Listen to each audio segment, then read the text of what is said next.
The iPhone 17 Pro Max represents Apple's most capable smartphone to date, but it arrives with design decisions and upgrades that have sparked mixed reactions. The most controversial change is the shift to an aluminum frame, which noticeably reduces weight and helps improve sustained performance by managing heat more effectively. However, this comes at the cost of durability, as the phone is now more susceptible to scratches compared to previous materials.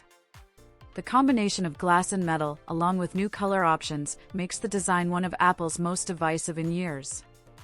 The new anti-glare display delivers excellent brightness and sharpness, enhancing everyday viewing, yet it retains the familiar cutout and does not feel like a major generational leap.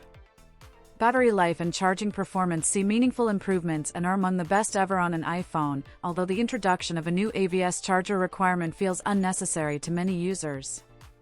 Camera upgrades, particularly for selfies and zoom, are solid but incremental, and Apple continues to trail some Chinese flagship competitors in photographic innovation. That said, video performance remains the iPhone's strongest advantage, offering unmatched smoothness, detail, and reliability across all lenses and lighting conditions. Overall, the iPhone 17 Pro Max delivers exceptional performance and refinement, but its conservative upgrades and polarizing design prevent it from being universally loved. Even so, demand remains extremely high, reinforcing its position as the best iPhone currently available despite its flaws.